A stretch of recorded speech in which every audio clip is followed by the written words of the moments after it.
Bienvenue pour un nouvel épisode sur En Conscience, le podcast.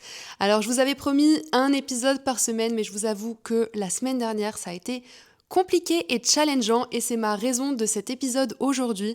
Je voulais vous en dire un peu plus sur mon parcours, mon cheminement à travers les traumas, la guérison, etc.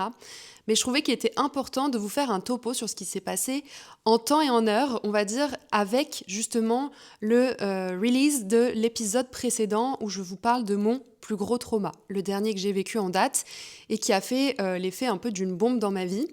Et ça n'a pas été sans répercussions. Donc c'est pour ça qu'aujourd'hui j'avais à cœur de vous faire cet épisode pour vous montrer un petit peu l'envers du décor, ce qui se joue, ce qui se passe, et aussi comment est-ce que je m'en sors au quotidien, qu'est-ce que je fais concrètement pour pallier ces moments émotionnellement challengeants qui peuvent avoir un peu l'effet d'une bombe dans ma vie.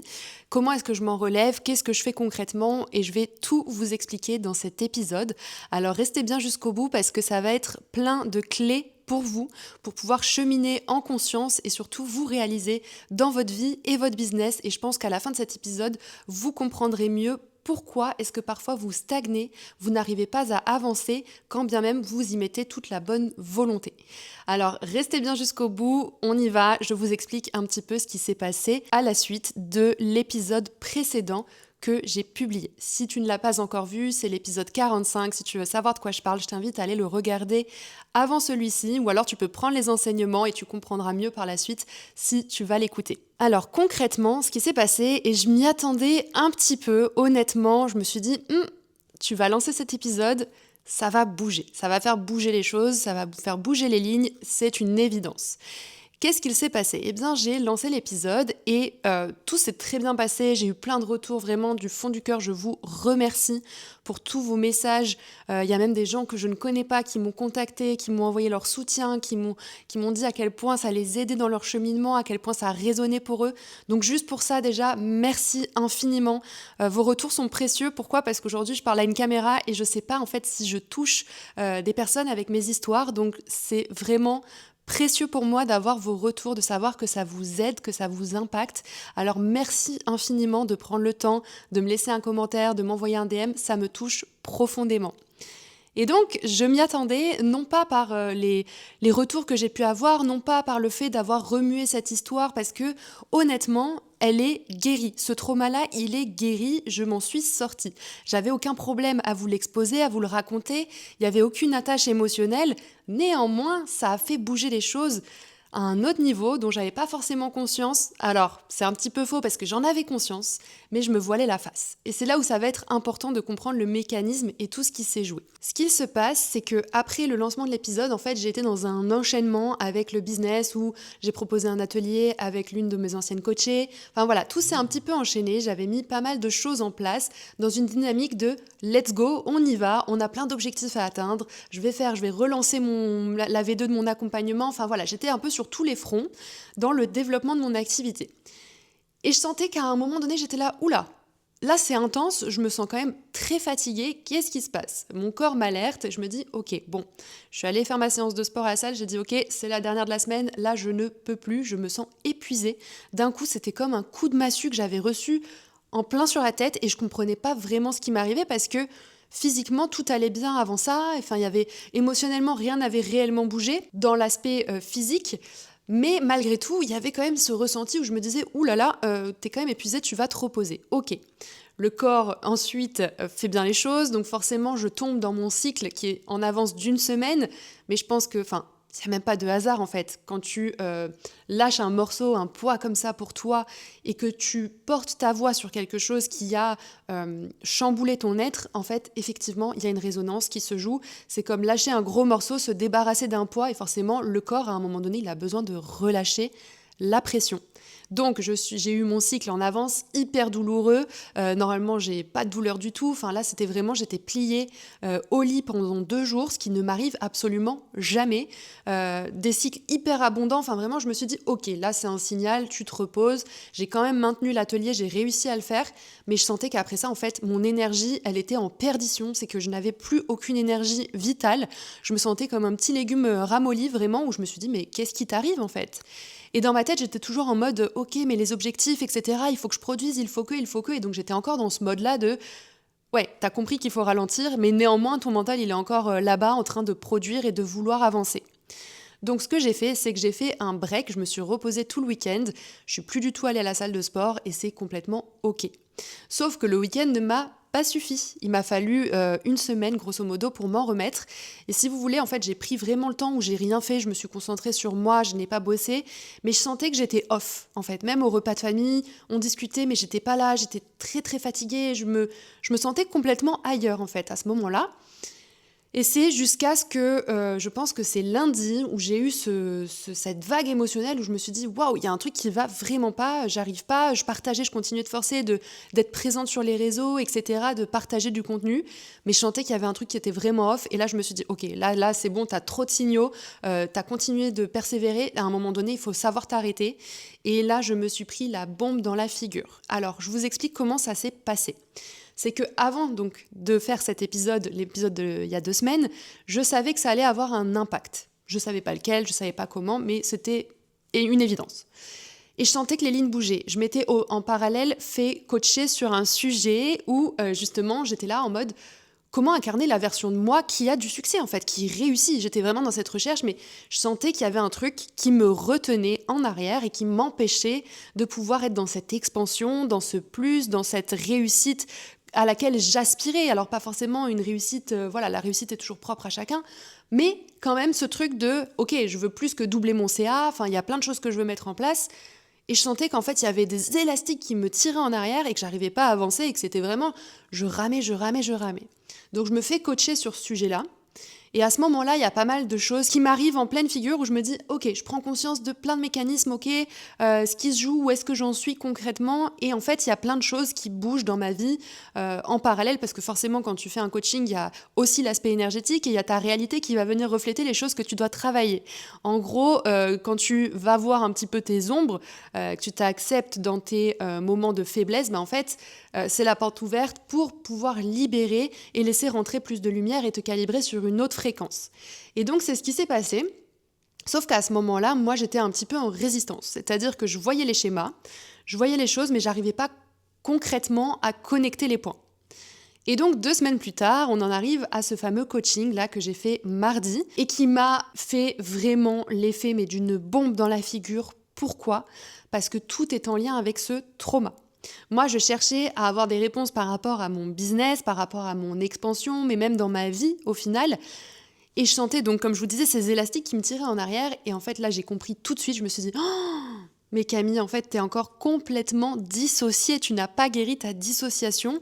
Donc, le syndrome post-traumatique, c'est pas le trauma en soi qui est encore actif. L'histoire, elle est réglée. Par contre, la gestion dans le post-trauma n'a pas été géré à 100%. Je vais vous l'expliquer, je pense que je vous en avais parlé un petit peu dans l'épisode précédent, mais ce qui m'a vraiment mis la puce à l'oreille, c'est qu'à l'époque, j'avais une conversation quand j'étais à Bali il y a quelques mois, une conversation avec mon père qui m'avait vraiment fait écho, où je m'étais dit « Waouh, en fait, j'étais dissociée de la réalité. C'est vrai que j'avançais dans une réalité qui était complètement parallèle, dans le sens où, en fait, je vivais ma best life, mais par contre, plus rien à faire du tangible, du concret, du matériel. Ah, c'est clair que je vivais ma vie, mais pour autant, j'étais pas heureuse parce qu'il me manquait un truc. Il me manquait cet ancrage, cette stabilité, cette solidité. Enfin voilà, donc je cherchais un petit peu ce quelque chose, mais sans vraiment savoir ce que c'était. De fil en aiguille, j'ai fait ce travail, je me suis retrouvée, ça a changé beaucoup de choses en moi. Et donc du coup, je suis passée à autre chose en fait. Vu que j'ai senti que j'allais mieux, que je pouvais avancer, que j'avais l'énergie, je l'ai fait. Erreur. C'est pas parce que tu as l'énergie et que tu sens que ça va mieux qu'il faut tracer vers tes objectifs. Au contraire, j'aurais dû me mettre un grand stop et vraiment me concentrer sur cette partie de la guérison, mais c'est une chose que je n'ai pas faite. Et donc du coup, on en paye le revers de la médaille. Forcément, à un moment donné, ce que tu ne guéris pas, ne soignes pas, te revient en pleine face pour que tu puisses le transcender. Et donc, c'est ce qui s'est passé avec ce coaching qui m'a vraiment mis face à la réalité que j'avais pas forcément envie de voir, qui était la dissociation. C'est-à-dire que quand je parlais et que j'exposais les faits à ma coach, en fait, je voyais bien qu'il y avait 2 personnalités qui se jouaient, en fait, et qui se tirer un peu dans les pattes. C'était un peu les extrêmes. Il y avait vraiment la version de moi en mode survie, qui protège, qui veut pas vraiment aller dans l'expansion parce qu'on n'est pas safe, on est encore en danger, donc il faut se protéger. Et il y a la version de moi qui a besoin de vivre, de se sentir vivante, qui vit des expériences extrêmes, qui plaque tout sur un coup de tête, qui part à l'étranger, qui vit des aventures, etc. et qui est vraiment en vie, qui se sent vivante. Donc en fait, il y avait un peu cette dualité entre je me sens vivante quand je vais dans d'autres pays, à l'étranger, quand je vais à l'aventure, etc. et que je vis un peu des expériences, on va dire, extrêmes. Mais par contre, quand je suis dans une phase où je suis stable, où c'est calme, où c'est limite un peu... je suis un peu dans l'ennui, mais sans être dans l'ennui, mais il se passe rien de waouh, galvanisant dans ma vie. En fait, pour moi, je l'avais associé à je suis en train de mourir, en fait, c'est la mort. J'arrive pas à vivre cette vie est horrible, il faut que je la fuis. Et donc, j'étais dans une quête permanente d'expérience, d'extrême, de cette énergie qui me faisait me sentir vivante à travers des expériences extrêmes. Parce qu'en fait, je fuyais ces moments où j'étais dans des moments beaucoup plus doux, beaucoup plus stables, beaucoup plus ancrés. Et quand j'ai pris conscience de ça, je me suis dit, wow, en fait, t'as pas du tout guéri ta dissociation. Donc t'es complètement en fuite et en fait, t'essayes d'échapper à un mode de vie à chaque fois qui ne te convient pas parce que une fois que j'étais à l'étranger, que je vivais mes expériences et tout ça, c'était tellement extrême où vraiment mon système nerveux était mis à rude épreuve que je me retrouvais en mode j'en peux plus en fait. Là j'ai besoin d'ancrage, j'ai besoin de stabilité, ça me traversait l'esprit, j'étais là mais il faut que je rentre en France, il faut que je me stabilise, là j'en peux plus. Et donc c'était tout le temps ping-pong quoi. C'était un coup je rentre en France, je me pose, mais en fait au bout d'un mois et demi, 2 mois, j'en peux plus, je sature parce que je m'ennuie, j'ai besoin de vie, j'ai besoin de vivre, j'ai besoin de me sentir vivante. Donc je repars ailleurs, dans un nouveau pays que je connais pas, à la découverte, etc. Et en fait ma vie c'était des montagnes russes où en fait dès que je sentais cet inconfort d'être dans la stabilité et l'ancrage, il fallait absolument que je fasse autre chose et que je parte. Donc ça, c'est hyper insoutenable en fait. C'est vraiment le mécanisme de fuite par excellence et j'étais vraiment drivée par mon mécanisme de survie, de protection. Parce que au final, le confort, entre guillemets, trop de latence, trop de stabilité, c'était un inconfort total, donc il fallait que je sorte de là, mais c'était aussi un inconfort que d'être dans des extrêmes. Donc en fait, j'étais vraiment en mode survie constamment, à essayer de trouver ma place, en pensant que j'avais pas trouvé l'endroit idéal. Enfin, je me faisais beaucoup de projections sur, en fait, t'as pas trouvé ton lieu, t'as peut-être pas rencontré la bonne personne. Enfin, et donc je remettais en considération toute ma vie. Mais en fait, quand vous vous rendez compte de ce schéma, vous vous dites, mais ma pauvre fille, t'es instable. Enfin, c'est même pas que t'es instable, c'est qu'en fait, tu bâtiras jamais rien dans le concret parce qu'en fait, ça sera toujours des up and down, ça sera jamais assez, ça sera jamais assez bien, ça sera jamais parfait. Et en fait, tu vas faire que 10 pas en avant, 3 pas en arrière. C'était complètement paradoxal ce mécanisme-là, mais il était quand même inconscient. Quand bien même j'avais pris conscience que j'étais dissociée et que je voyais que dans le business, j'avais fait des choses qui révélaient cette dissociation, je me rendais pas compte à quel point en fait ça drivait toute ma vie.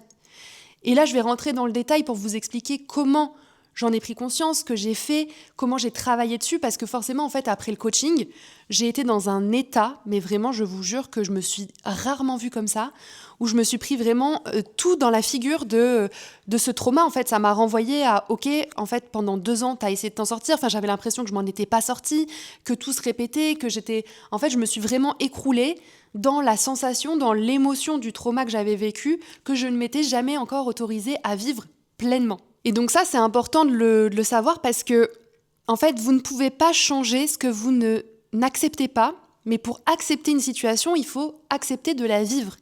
Et moi, comme j'étais tout le temps en fuite, en fait, je fuyais une sensation, un mal-être que je n'avais pas envie de vivre et de ressentir à ce moment-là.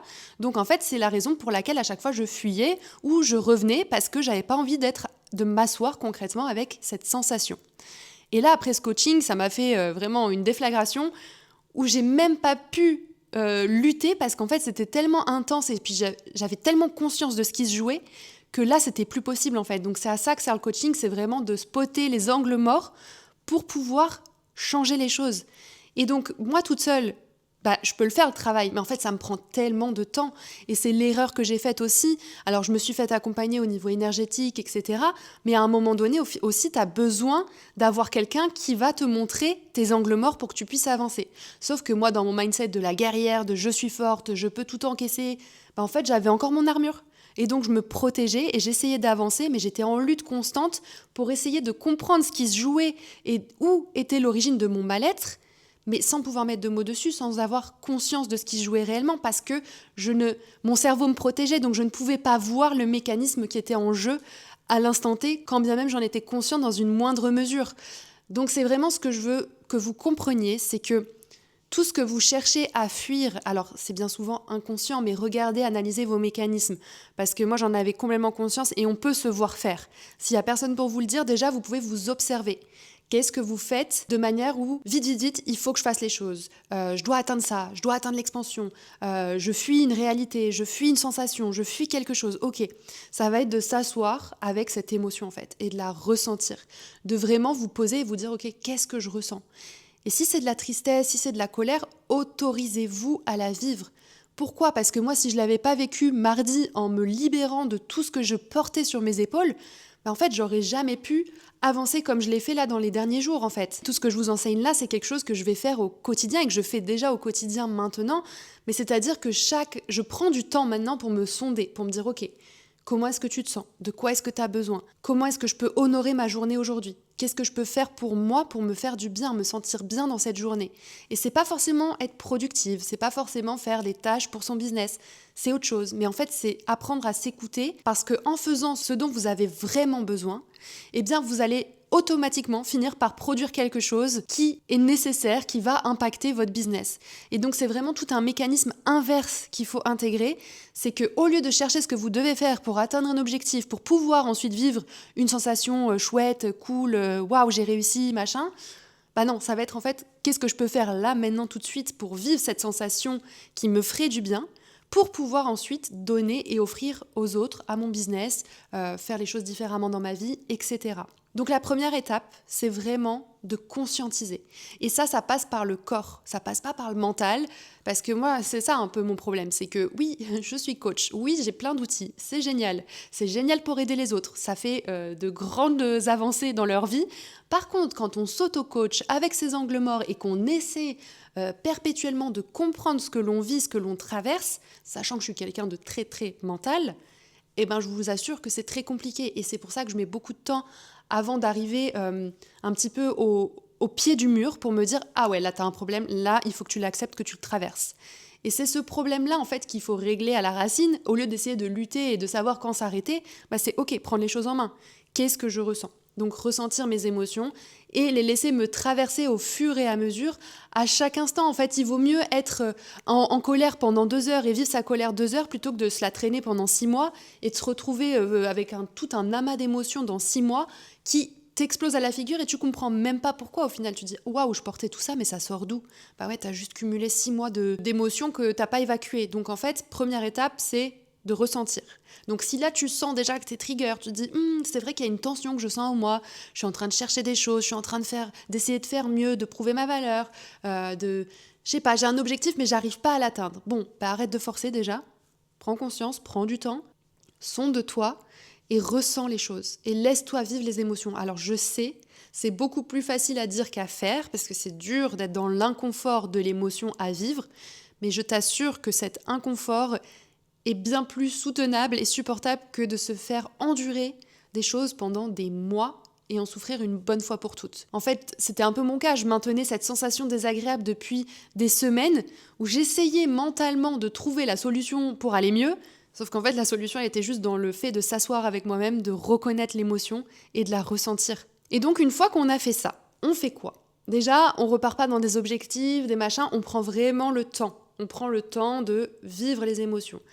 On libère, on se prend des plages de repos, on se centre sur soi et on ne cherche pas à produire. On cherche juste à être dans notre centre, à être connecté à son cœur, à ce que le corps nous enseigne et nous dit quels sont les signaux. En fait, ton corps, il sait, il est hyper intelligent, il va te dire « Bah là, en fait, je suis tellement fatiguée que j'ai besoin de me reposer. » Ok, en fait, tu l'écoutes, tu te reposes. Si te dit j'ai faim, ben va le nourrir. Et en fait, ne cherche pas à comprendre. On cherche trop à mentaliser, à respecter des cadres, des règles pour bien faire les choses. Mais en fait, tout ça, nous empêche de ressentir et d'être connecté pleinement à qui l'on est vraiment. Et c'est ça qui crée la dissociation. Parce qu'en fait, au plus tu es dans ton mental à essayer de chercher des réponses, des solutions, etc., au moins tu es connecté à toi. Donc au moins tu reçois les bonnes informations, au moins tu es dans cette énergie de flow où tu peux partager, où les choses se font naturellement, de manière fluide.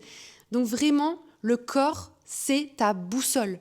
Tu dois réapprivoiser ton corps si tu veux pouvoir réaliser ta vie de rêve. Pourquoi ? Parce qu'en fait, tout part de ton système nerveux. Encore une fois, si tu es dissocié, déconnecté de tes sensations, de tes émotions, tu ne peux pas ressentir ce qui se passe. Donc tu ne peux pas agir en conséquence en fonction de ce qui est vraiment bon pour toi. Parce que tu vas agir selon ton mental, selon ce qu'il pense être bon pour toi. Et donc c'est là où en fait, plus tu perpétues ce mécanisme-là de vouloir avancer parce que ton mental te dit que c'est la stratégie à appliquer, c'est la chose à faire, c'est la personne à rencontrer, c'est le truc. En fait, tant que tu es là, tu restes dans une sorte de dissociation. Donc, on revient au corps, on prend le temps de se sonder et d'apprendre à connaître le fonctionnement de son propre corps. Chaque corps est différent. On a tous des centres énergétiques qui sont plus ou moins activés et qui vont plus ou moins nous parler. Moi, je sais que mon centre principal, ça va être le ventre, au niveau du chakra sacré. Je sais que mon énergie, elle me parle direct à travers ce centre ici. J'ai aussi le plexus qui est très actif, donc du coup, je reçois de l'information.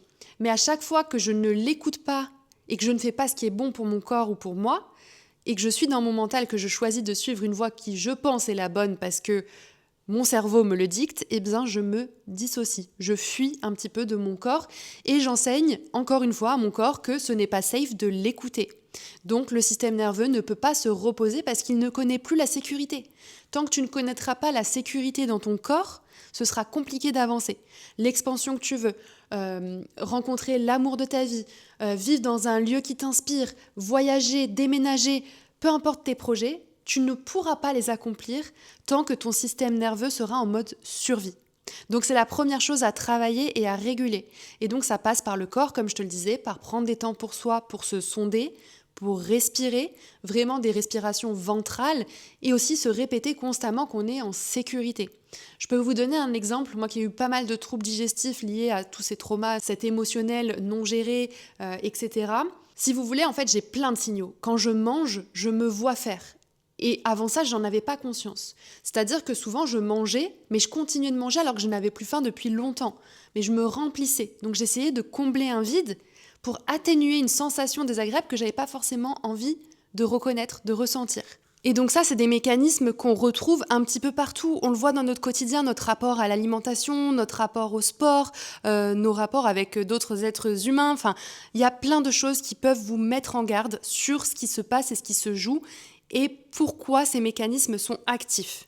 Donc, on ramène de la sécurité. Une fois qu'on arrive à se ressentir, et c'est pas juste mentalement, c'est pas les affirmations positives, c'est pas la visualisation, tout ça, c'est encore des charlatans, des gourous qui vous donnent la moitié de l'information, mais la base de la base, c'est vraiment de revenir dans le corps, dans la sécurité intérieure. Donc, de réguler son système nerveux, comme je vous l'expliquais, avec des exercices de régulation, il y a des exercices de co-régulation, il y a plein de choses que vous pouvez trouver et faire pour ça. J'aborderai peut-être le sujet sur un autre épisode de podcast, on va pas rentrer dans les détails, mais ça, c'est ce que vous pouvez faire déjà. C'est la première étape indispensable si vous voulez sortir de votre dissociation, sortir de la fuite. Ensuite, qu'est-ce que j'ai fait ? Eh bien, j'ai pris mon carnet et mon stylo, c'est la meilleure chose que tu puisses faire dans ces moments-là. Et c'est pas de rentrer en analyse tout de suite. En fait, c'est plus d'être dans une écriture automatique. Tu set up un timer et tu te dis, pendant 30 minutes, 45 minutes, 1 heure, je vais écrire. Mais sans chercher à écrire des jolies choses. Tu laisses venir et t'écris sur ce qui te vient en fait, par rapport à tes ressentis, par rapport à comment tu te sens, tes émotions, ce que tu as envie d'atteindre, ce que tu n'as pas réussi à faire, pourquoi, etc. Mais sans chercher en fait, ça doit venir tout seul. T'écris. Et en fait, tout ça, ça va te permettre de te débarrasser déjà de la charge émotionnelle, de la mettre sur papier et aussi de pouvoir prendre du recul sur la situation et de pouvoir voir en position un peu méta ce qui se joue vraiment. Généralement, tu as beaucoup d'éclaircies sur ce qui se joue et ce que tu peux régler par la suite. Et c'est ensuite seulement qu'on va essayer de se reprogrammer. Mais surtout, il y a un ordre à respecter. On ne se reprogramme pas avant d'avoir fait le taf de ressentir, de recalibrer son système, de comprendre ce qui se joue, de savoir où on en est. Voilà, c'est étape par étape. Là, je vous livre tout ici, mais ça se fait dans un cheminement déjà qui est naturel, qui est logique, ton corps sait, et tu seras appelé à faire les bonnes choses au bon moment. Et ce qui marche pour moi ne marchera peut-être pas pour vous. Il y a aussi le fait que je sois à fond dans le coaching qui fasse que forcément j'ai des outils. Et est-ce que se reprogrammer tout seul quand on n'a pas les outils, c'est une bonne chose ? Je ne suis pas sûre parce qu'il y a quand même des principes à respecter, de symétrie, d'équilibre. On évite de partir dans des fantasmes parce que ce serait une autre fuite en fait. Et on pourrait envenimer les choses à essayer de se sortir d'une situation en recréant une bulle où en fait on s'enferme dans une autre bulle qui est exactement la même mais différemment pour t'emmener au même objectif qui est la fuite. Donc attention, je vous livre tout ça, mais c'est un exercice à faire accompagné. C'est ce qu'on fait en thérapie et en coaching, c'est ce par quoi je fais passer mes coachés, mais il y a un savoir-faire. On ne fait pas tout et n'importe quoi tout seul. Donc c'est vraiment, je vous donne les concepts, mais ne les poussez pas à l'extrême. Donc ici, ce qui va être important de faire, par exemple, ça va être de noter les définitions. Il faut savoir qu'en fait, on associe des définitions à des mots qui nous programment en quelque sorte. Donc dans notre inconscient, on agit d'une certaine manière parce qu'on a associé une certaine définition à des mots. Et donc on perpétue certains comportements en fonction des définitions qu'on a données à ces mots en question. Donc l'idée, ça va être de voir un petit peu ce qu'il en est ressorti dans ton écriture automatique, dans tes prises de conscience, quels sont les mots qui te sont revenus. Par exemple, moi, ça pouvait être la réussite, ça pouvait être la stagnation, ça pouvait être le mot réussir sa vie, non, vivre sa vie, être en vie, se sentir vivante. Voilà, il y a plein de définitions comme ça que j'ai dû creuser un petit peu, et c'est vrai que quand je les écrivais, je me disais, oh là là, mais en fait, tes définitions, elles pouvaient que te mener à des extrêmes. Parce que j'étais calibrée sur être vivante, c'est vivre des expériences, c'est ressentir de l'adrénaline, c'est vivre des choses extraordinaires. Enfin, donc j'étais vraiment calibrée sur le toujours plus. Et donc là, tu te dis, mais en fait, il y a un problème. Tu peux pas être dans la joie, dans l'émerveillement, dans la stabilité, dans l'ancrage. Donc en fait, c'est la raison pour laquelle je cherchais tout le temps à vivre quelque chose d'extrême pour pouvoir me sentir en vie, me sentir vivante. Et là, tu te dis, ok, t'étais complètement dissocié de la réalité. C'est ok. Après, il y avait la stagnation.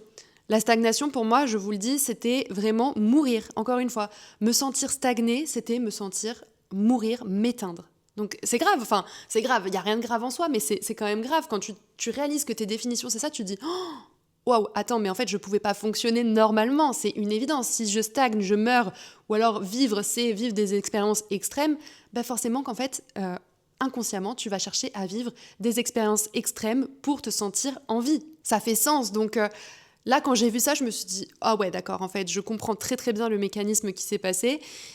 Et donc, je ne pouvais pas avoir de stabilité. Et d'ailleurs, ça se reflète complètement dans mon business. Ces derniers mois, je pense que c'est en septembre à peu près, où j'ai commencé à me relâcher parce que j'en pouvais plus. Je me suis dit, oh là là, je venais de faire une grosse période où j'avais fait mon meilleur chiffre d'affaires. Et en fait, derrière, boum, je me suis dit, oh, j'en peux plus. En fait, j'arrive plus. Je voulais relancer ensuite. J'étais en mode expansion. Ok, je relance mon programme, la V2. Donc, je tourne les vidéos, je fais les workbooks, tout ça, à fond dans la com. J'avais prévu un lancement en fin d'année. J'étais à fond, je suis repartie à fond. Et en fait, je me suis crashée. J'étais en mode, mais ton système, là, il peut pas. Mais pourquoi ? Enfin, je comprenais pas le pourquoi du comment. En fait, quand j'ai analysé tout ça et que j'ai compris mon mécanisme, c'est une évidence. En fait, là, mon business, il pouvait pas s'expandre si l'expansion, c'est se sentir en vie, mais que derrière, je me crame, en fait. Ça ne marche pas, parce que quand tu te crames, il faut que tu te répares, et le temps que tu te répares et que tu remettes les choses, la machine en marche, tu repars sur des objectifs et tu te recrames la gueule. Et donc voilà, en fait, j'aurais fait que ça. Donc, gros objectif, boum, je m'écrase, j'en peux plus, je suis épuisée, je suis lessivée, il me faut 3 mois pour récupérer, boum, je repars. Et ainsi de suite, mais en fait, c'est pas viable, c'est pas ce que je recherche. Moi, c'est pas ça. Réussir dans mon business, c'est la stabilité, c'est la pérennité, c'est vraiment dans le temps, c'est sur le long terme. Et c'est ce que j'avais avant tout ce cumul de traumas, en fait, entre guillemets. Et il faut bien savoir qu'on peut y arriver en étant dissocié, on peut y arriver en ayant vécu des charges émotionnelles intenses, mais au prix d'un système nerveux qui va être complètement dérégulé, de toi qui va te cramer, de toi qui ne va plus t'écouter, qui ne va plus savoir quel est ton centre, et en fait tu vas t'épuiser, et c'est comme ça qu'on finit avec un burn-out, une dépression, et qu'on a des gens qui ont du mal à remonter et à se relever par la suite, parce qu'en fait ils ont complètement détruit leur système.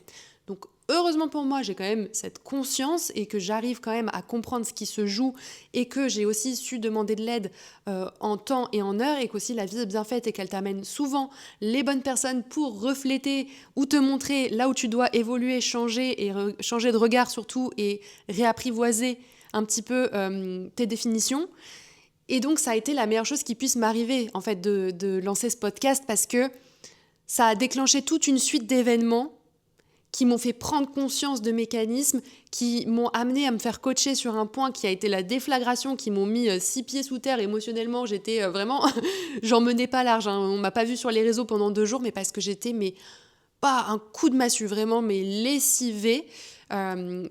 Mais ça a été la meilleure chose que je puisse faire. En fait, je me suis reposée, je me suis recalibrée, j'ai pris conscience. J'ai juste pris le temps de m'honorer, de respecter mon rythme, de faire ce que j'avais besoin de faire pour moi. Et c'est qu'à partir de ce moment-là, en fait, que je peux repartir sur de bonnes bases en ayant conscience maintenant qu'il est essentiel pour moi de réapprivoiser, de réapprendre à mon système nerveux que vivre, c'est aussi vivre des moments de calme, des moments d'ancrage, des moments de stagnation. Et ça pourrait être hyper intéressant que je vous partage mes nouvelles définitions parce que franchement, on voit exactement tous les mécanismes qui se sont joués. Je peux vous donner un exemple, je suis allée chercher mon carnet, mais grosso modo, en fait, pour moi, être vivante, avant, c'était associé à l'intensité, à l'extrême, à l'adrénaline, à la nouveauté, aux expériences. Donc déjà, ça vous donne le ton. Vous vous dites, la fille, elle se sent en vie quand elle est dans les extrêmes. Bon, effectivement, qu'une vie stable, une vie un petit peu tranquillou-bilou, elle va pas trop kiffer. Et en fait, je me suis rendu compte de ça et je me suis dit, ok, sur quoi est-ce que je veux le recabler ? Donc c'est pas partir dans le fantasme à l'opposé de se dire je suis en vie quand je fais rien, quand je suis léthargique. Non, ça c'est pas le but. Quel est mon centre en fait ? Et donc je suis allée creuser et j'ai trouvé que la définition qui me correspond, alors attention, parce que ça me correspond à moi, ça correspond peut-être pas à tout le monde pour se reprogrammer. Tout dépend dans quel état on est, ce que l'on a vécu, etc. Donc on l'adapte à chacun à son vécu. Et ça a été je suis vivante quand je suis présente. Et là, ça change tout. Pourquoi ? Parce qu'en fait, je me suis rendu compte que c'est complètement lié.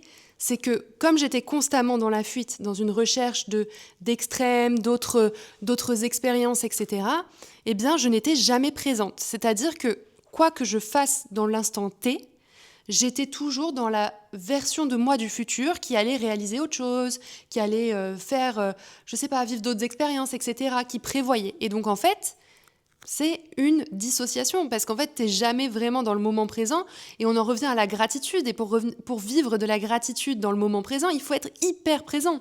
Et donc, en fait, tu vois tout le mécanisme où, en fait, on t'apprend à manifester, mais si tu manifestes sur un système nerveux dérégulé, sur des problématiques émotionnelles, sur des blocages, sur des blessures, sur des traumas, tu ne peux pas manifester ta réalité. Quand on te dit tu manifestes ce que tu vibres, c'est exactement pour cette raison-là. Tu ne peux pas manifester quelque chose qui dérégulerait ton système nerveux. En fait, si ton système nerveux il est en mode bloqué, survie, help, je suis en danger, il va pas t'emmener plus loin. Il va pas t'amener dans l'expansion, il va pas t'amener dans le truc extrême, etc. Donc c'est là où il faut faire attention. C'est pour ça que la manifestation, ça marche, c'est incroyable quand on fait un travail de fond. C'est-à-dire qu'on vient creuser à la racine un petit peu tous les blocages, tout ce qui t'empêche de te réaliser. Donc, on ne peut pas faire un travail de manifestation sans un travail de coaching profond à la base et de guérison. Donc voilà, je pense que je vais m'arrêter là parce que j'aurais tellement de choses à dire, encore une fois, mais on va pas faire un épisode de podcast qui soit trop long. Mais je voulais que vous compreniez que vraiment, la base de tout, si vous voulez réussir votre vie, dans votre business, dans vos amours, etc., financièrement, il va être important de regarder les choses en face, de se regarder et de se dire ok, qu'est-ce qui se joue vraiment ? Quels sont les schémas qui se répètent dans ma vie où je me dis punaise, mais j'attire toujours la même chose, sous différentes formes, avec différentes personnes. Mais vous vous dites ah tiens, là je fais le lien, ça se répète plusieurs fois, ok, j'ai un truc à aller voir. C'est certain qu'il y a un truc qui n'est pas guéri, il y a un système qui est en place. Pourquoi ? Pourquoi est-ce qu'il est en place ? À quoi est-ce qu'il est associé ? Et de se sonder. Et de prendre le temps de s'écouter et de faire confiance à son corps parce que notre corps nous guide exactement là où on doit être, là où on doit mettre de la conscience, de la lumière pour pouvoir transcender nos ombres, pour pouvoir faire entrer plus de lumière et s'élever en fréquence. Donc voilà, quand on te dit vibre à la plus haute fréquence, oui, tu peux essayer, tu peux lutter et tu peux essayer de vibrer par toutes tes forces la plus haute fréquence d'amour, de joie, etc. Tu n'y arriveras pas tant qu'à l'intérieur, t'es pas réparé.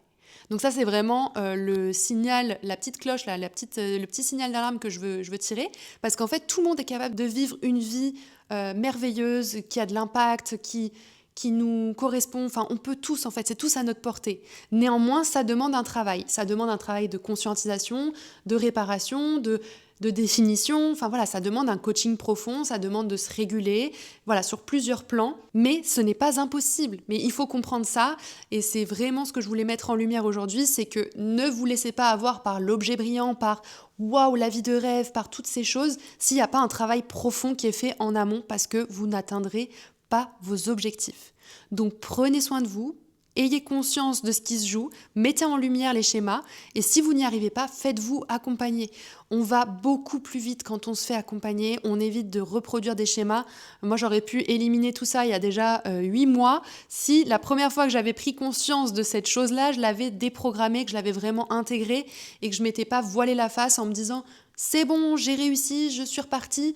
Et boum, je suis repartie en fait dans un autre schéma qui était exactement le même, d'une manière différente, mais qui était ni plus ni moins qu'une fuite. Donc voilà, prenez soin de vous, reconnectez-vous à vous, prenez du temps, on n'est pas pressé, ramenez de la lenteur, ramenez de la sécurité dans votre corps parce que tout part de la sécurité intérieure. Tant que vous n'aurez pas travaillé cette sécurité en profondeur, malheureusement, vous allez être dans une lutte permanente pour obtenir ce que vous voulez. Ça va être lourd, ça va être fatigant, ça va être épuisant, éreintant. Et vous pourrez y arriver, parce qu'on peut y arriver en étant dérégulé, mais vraiment au prix de notre santé. Je vous assure, c'est beaucoup de fatigue, de charge mentale. Et si vous en avez marre de vous épuiser, si vous ne comprenez pas pourquoi vous n'avancez pas, faites-vous accompagner. Ça ira tellement plus vite. Vous avez besoin de clarté, vous avez besoin de vous réguler. Et après ça, en fait, l'autoroute est devant vous, elle est ouverte. Et là, vous pouvez vibrer à la fréquence la plus élevée. Et là, vous allez manifester, là, vous allez attirer des opportunités, de l'abondance, l'amour de votre vie. Vous pouvez tout avoir. Mais il faut faire le travail de conscientisation, le travail de régulation et de guérison sur soi en amont. Voilà, je vous laisse ici. J'espère que cet épisode, il vous aidera à conscientiser, à mettre des choses en lumière. N'hésitez pas à me le dire si vous avez envie d'aller plus loin, s'il y a un schéma que vous ne comprenez pas. N'hésitez pas à m'écrire, envoyez-moi un message, mettez-moi un message soit dans les commentaires, soit en privé sur Instagram, vous m'écrivez en DM. Je me ferai un plaisir de vous aider, de vous accompagner, juste de vous montrer au moins où est-ce que ça bloque pour que vous puissiez cheminer. Et après, si vous voulez bien sûr basculer sur un accompagnement pour vous réaliser, atteindre votre prochain niveau de succès, réussir votre vie, n'hésitez pas à me contacter. Je me ferai un plaisir de vous aider à atteindre tous vos objectifs. Je vous embrasse fort. On se retrouve la semaine prochaine pour un nouvel épisode.